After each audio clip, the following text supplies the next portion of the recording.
የጦሳ ተራራም አፋውጣ ተናገር የጀግኖቹ ቀይ እንዴት እንደነበር አልሞ ተኳሹ ስራው ከስም ገኖ በምሽግ ተራምዶ እሱም ሱተር ሆኖ የአማራው መከታም እንዴት አለ ፋኖ ብለን መረጃዎቻችንን እንጀምራለን።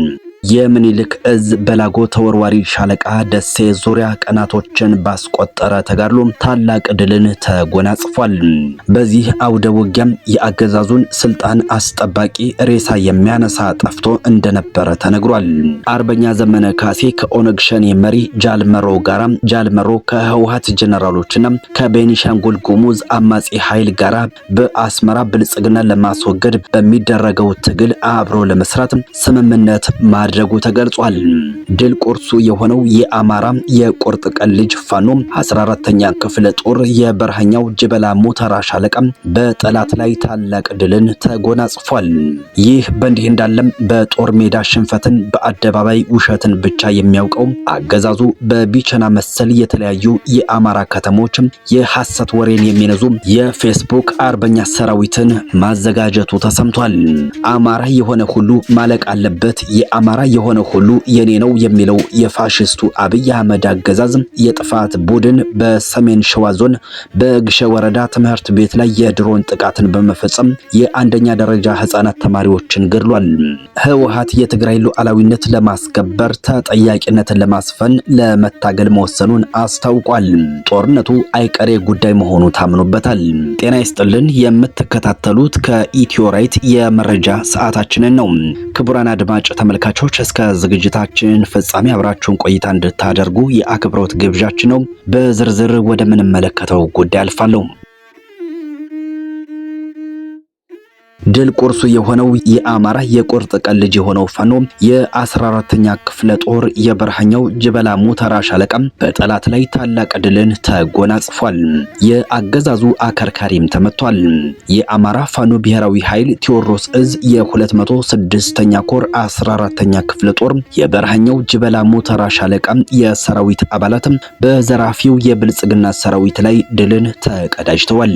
የአርሶ አደሩን ሰብል ለመዝረፍና የማህበረሰቡን ቤት ለመስበር በጠዋቱ ከደብረ ማርቆስ ከተማ ተነስቶ ወደ ሊባኖስ ቀበሌ ያመራውን የብልጽግናውን ወራሪ ሰራዊት ጀግኖቹ የበረሃኛው ጅበላ ሙተራ ሻለቃ ፋኖች አስቀድመው ደፈጣ ጥለው በመጠባበቅ ከጠዋቱ ጀምረው እስከ ምሽት ድረስ የቋያ እሳት ክንዳቸውን ሲያሳርፉበት ውለዋል።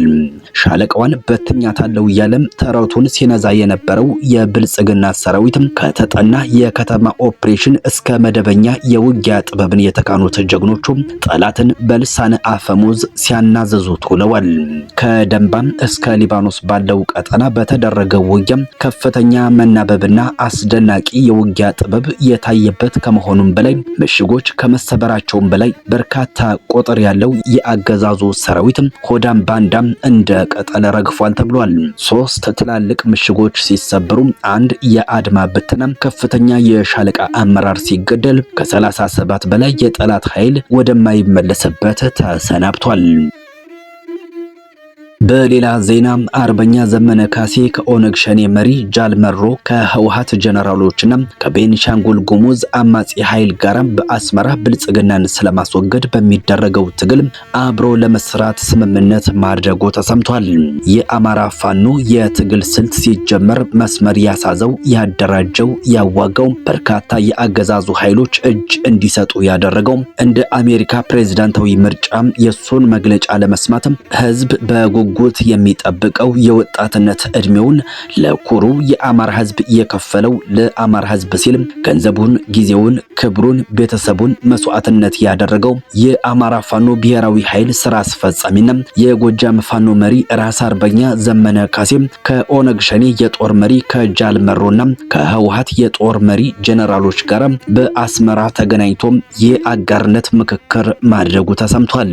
በምክክሩ ላይ አርበኛ ዘመነ ነሐሴ አርበኛ ዝናቡ ልንገረው፣ አርበኛ ምሬ ወዳጆ፣ አርበኛ ደረጀ በላይ፣ አርበኛ ደሳለኝ ሲያስብ ሸዋ፣ አርበኛ ሻለቃ ሀብቴ ወልዴ ፋኖን የወከሉት ሲሆን ከ5 የማያንሱ የህወሓት ጀነራሎች የቤንሻንጉል ጉሙዝ አማጺ ኃይል የጦር መሪዎችና የኦነግ ሸኔ የጦር መሪው ጃል መሮን ጨምሮ በአስመራ ኤርትራ የጦር አዛዦች ጋር ውይይትን አድርገዋል። የውይይቱ የመጀመሪያ አጀንዳ ራስን እንደ ታጋይ ቆጥሮ ከተልከሰከሰ ስራ ማለትም ከዝርፊያና እገታ መሰል ህዝብን የሚያሳምጹ ተግባራት መቆጠብና ህዝብን የራስ ማድረግ መልካም ስም መገንባት ሲሆን ሁለተኛ አጀንዳ ደግሞ በአንድነት ተባብሮ ከሳውዲ አረቢያ እስከ አሜሪካ እግሩን ዘርግቶ የተኛውን የብልጽግና ስርዓት እስከ ወዲያኛው መሸኘት ነው ተብሏል። የብልጽግና ስርዓት ህዝብን እያፈናቀለ እያሳደደ እያገተ ከፋፍለህ ግዛ በሚል አካሄድ መከፋፈልን እየተገበረ በተለይም አማራ የሚባል ህዝብን በኢትዮጵያ ምድር እንዳይኖር መከልከሉ ይታወቃል። በትግራይ ህዝብ ላይም ታሪክ ይቅር የማይለው ጭፍጨፋና ግፍ፣ ዘርፊያ፣ ግድያ፣ የአስገድዶ መድፈር ዓለም አቀፍ ወንጀሎችን ተግብሯል። በእያንዳንዱ የአገዛዙ የተራዘመ ስርዓት ውስጥ በርካቶች ይሞታሉ፣ ይታገታሉ፣ ይራባሉ፣ ይጠማሉ። ይህ ሁሉ የሚሆነው በብልጽግና የህፃን ስልጣን ነው። እኛ ተባብረን ብልጽግናን ላይመለስ መሸኘት አለብን ብለዋል።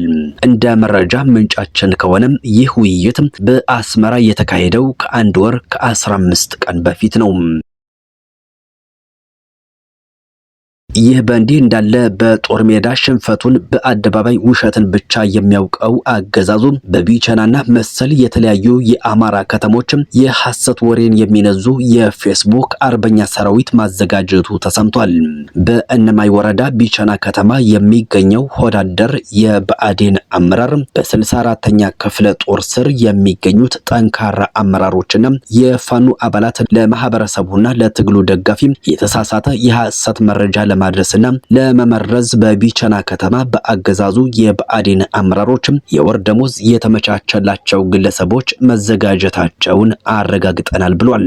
ፋኖ አክሎም በቢቸና ከተማ ከአማራነታችሁ ይልቅ ሆዳችሁ የበለጠባቸው ግለሰቦች የውሸት ፌስቡክ አካውንት በመክፈት የሐሰት መረጃ ልታደርሱ የተዘጋጃችሁ ግለሰቦች ሙሉ ስም ዝርዝራችሁንና ልትሰሩት የተሰጣችሁን ትዕዛዝ ዝርዝር በእጃችን የገባ ስለሆነ በተራ ገንዘብ የታለላችሁ ግለሰቦች ከእንደዚህ አይነት እንቅስቃሴ እንድትቆጠቡ ስንል በጥብቅ እናሳስባለን ብሏል።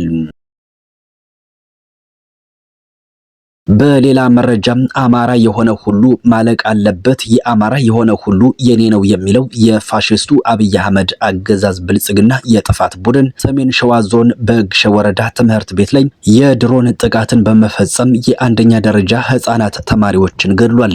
የአብይ አህመድ የጥፋት ቡድን በሰሜን ሸዋ በግሸ ወረዳ ልዩ ቦታው ደል አንደኛ ደረጃ ትምህርት ቤት በፈጸመው የድሮን ጥቃት በትምህርት ገበታ ላይ ያሉ 2 ተማሪዎች ሲገደሉ በርካቶች ደግሞ ቆስለኛ ተደርገዋል።